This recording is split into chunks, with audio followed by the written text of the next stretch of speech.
Okay, so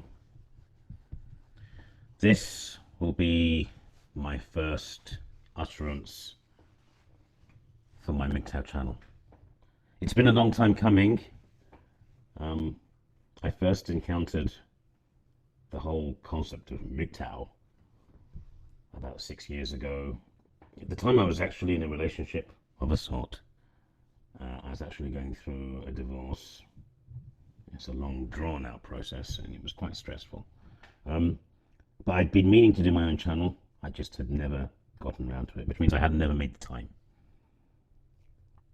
Um, I used to record my voice into my phone, and I was checking today, and I found, lo and behold, that I had some recordings of my voice, and I played them back, and it really did kick in some of the old memories. Um, so I've made the time now, and hopefully this will continue.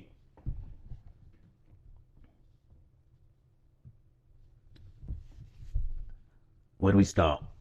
I think it makes sense to cover me very quickly. I mean, as you get to know me, and I hope you will, you know, this will be filled in more. But I've lived all over the world, all over the US, Europe, Scandinavia, you name it. I've lived many places. I've been to more places as well. I mean, I think you can't really experience a culture until you live there properly and mix with the people. Don't just eat the food and drink the champagne. So, um, what or who introduced me to Mgtow? So Mgtow is interesting because it's decentralized and it's these different personalities that seem to phase in and phase out. There's people like what was his name? Truth Above All. And he just suddenly vanished, for instance, you know. But who introduced me? I mean, I was listening to my notes, and I remember Barbar. I don't know what happened to Barbar actually. Sandusk, Sandman. I mean, he's still strong. Turd Flinging Monkey. I always like DDJ. His channel always seems quite well thought out, and he seems like a nice guy. The other handles I remember really. I agree with many and also disagree with just as many of the aspects and points, really, which you'll see my particular brand of Mgtow as we continue. Um, I also like to mention Jordan Peterson. He's not Mgtow. He's actually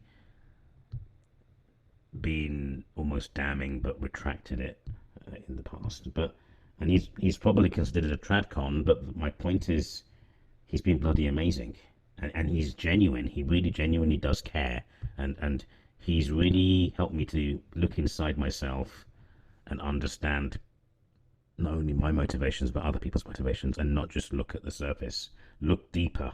And it's really been educational, especially with what's going on right now in the world and some of the pretty sick events. So about Mgtow, it's really a state of mind. It's a decentralized state of mind that I came across in an email like 6, 7 years ago. And some Mgtow people have got children. They're divorced, you know. I mean, I never had children, but some did. But I'm willing to bet that a big number don't have children. And it doesn't mean they're incels necessarily, but some don't have children. And you could ask, how does it spread? Well, it spreads like memes spread. It spreads. It's like an idea. So when I first read and found out about Mgtow, and I read more about Mgtow, it struck me. It was so deep. It almost made me teary eyed because the truth was so poignant. It's stuff that I knew innately, but I was denying to myself. And suddenly, it's like I could breathe again. I've been given permission to think these things without beating myself up, and I hope I in some way am able to do the same to others. So that's what truth, I guess, can sometimes mean. Sometimes truth is what you know deep down inside, but you often deny because society puts these voices into you and puts pressure on you, and you're not introspective enough, you know. So it spreads through memes, images, and examples, even when the personalities go because it's decentralized. And I think it's important now to outline my plan. My plan is, well, let's start for this channel. Let's start with a quote I'm fond of. No man is completely useless. At the very least, they can be used as a bad example. And you know what? We can all learn from bad examples. We can all learn and grow from bad examples.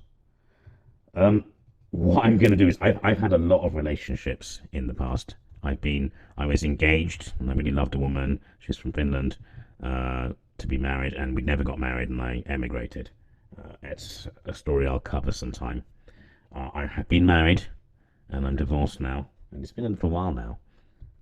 Um, and what I'm going to do is I'm going to I don't intend to air dirty laundry, but I think it is interesting to cover these people in an analytical way, breaking them down so it's understood what happened, lessons learned. Because I really do believe people, there's different kinds of people in the world, but they're mostly similar. There's different types. If I've done lots of courses, like management leadership courses, and it breaks people down into typical types, and I think it's the case. So when I don't have a type of woman, so I've been with all kinds of different personalities of women. So when I cover them, especially bad examples, it could hopefully benefit us all. That is my intention. So it's not my intention to air dirty laundry. I will vent a bit, I'm human. So, um, and I'll call that my Slattern corner. How's that?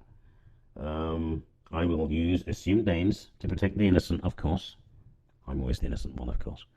Uh, and then I think the other thing for me is, uh, I think having red pill rage or bitterness is natural. I don't have any bitterness right now towards women. It's like animals, cats. I love cats and dogs. I adore cats and I adore dogs. But cats can be really fucking bitchy sometimes. They can be nasty. They can scratch and they can be really erratic. I always love cats though. I don't have any anger or bitterness towards cats. They're not a threat, and I feel in a good place now. 6 years ago, I probably wouldn't have been here, but I don't really feel any anger, and I treat it like I don't take myself too seriously. I don't take women too seriously. It's just a bit of a laugh. And that's how I see it. That's how I see cats. That's how I see women. Um, yeah. So that is it in a nutshell. The other point, I guess that's probably worth mentioning, is marriage. Marriage. It's a lie. It's a joke. That's why I laughed. Um, I don't know if I should cover this now, but as a quick snapshot, why do people get married? We've heard all the arguments. If you're sold something that you know is a 70% failure rate and you don't have any control over it, and then you're going to have to pay for it for the rest of your life. We've heard all the arguments. But one of the arguments I used to always use, and this was a revelation to me, was I need to get married because who's going to look after me? I mean, that's really selfish. You're going to get married because you want someone to look after you? I mean, when that revelation hit me, that was an eye opener for me. It doesn't make any sense. And that's when I learned I have to look after myself. Whether it's the fitness of my body, I work out at the gym 4 times a week, you know, or whether it's financially. And that's what being a libertarian is all about. So that's my little piece on marriage very, very quickly, because this is an introduction. Um, and then I think this is a cornerstone of these. It is okay to generalize. The left always pushes and says you can't generalize. In fact, you can. You can generalize. The left loses credibility, as if they had any, because they say you can't generalize, and then they'll generalize about white males, and that's okay somehow. But that's them. You can generalize as long as you don't apply it to any individual. It's when you apply it to an individual that you're doing yourself and them a disservice. So I'm going to be generalizing a lot. Of course I am. The whole science of psychology, sociology, and even marketing and business is based on generalizations. There's always outliers, but it's okay to generalize. So I will be. And that is me and stuff in a nutshell. However, I wanted to add one thing. One thing I don't align with Mgtow in a few things. I'd like to see a new brand of Mgtow evolve. That would be great. Where I don't agree is I've often seen people talk about doing the least in terms of job, not trying to improve or be aspirational, also you don't pay too much tax to a system that's gynocentric. And sure, that's fine. I get it, but it doesn't work for me. I've done really well for myself. I've strived really hard. I've worked. It hasn't been easy, but I really love what I do, and I've achieved a lot in life, and it's bloody amazing. I'm very proud. It's taken a while, and I want other people to feel that to feel this euphoria. It's great, you know. Um, it can be dangerous, and I'm going to cover this some more because if you tie too much of your self worth, human beings, human doings, men are human doings, you know. We're tied to what we do. It's dangerous because you can lose it like that. But I think the achievements can still be independent of being totally, your ego totally be tied to your profession. So, and then finally tied to this is money. I think money, and I'm going to go into this into some more depth later on. Money is the lifeblood of a meritocracy. Without money, you can't have a meritocracy. Money allows a bartering system to be liquid very, very quickly. Um, it's how a group gets power via money. Money, you know.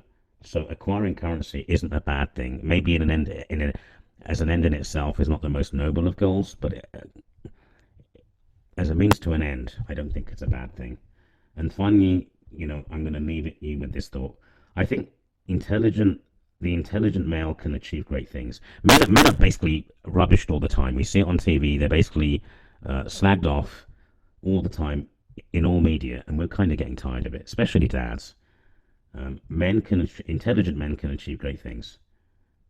And if that man has high emotional intelligence, and this means mastering our biases, and this is where people like Turd Flinging Monkey I do not agree with, because emotional intelligence is very important. This is how we outline our gaps. This is how I've done in my career. When I have a gap, I'll employ someone to fill that gap.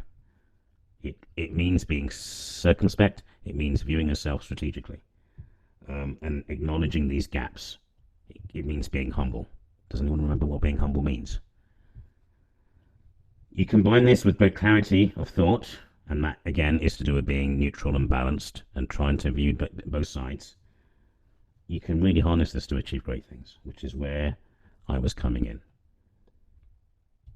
And then, if you don't have a relationship to hinder you, amazing things can be sought. So, Mgtow, or Mgtow, it must be said with a deep voice, Mgtow, has great potential. And finally, I am looking for a closing statement. The one I'm thinking of is Stay Strong, Brothers, Mgtow Rising. But the other one I was thinking about, which is almost the same, Stay Strong, Brothers, Mgtow Ascending. Let me know what you think in the comment section, and I hope that we can continue this because that could be good. Thank you. Bye.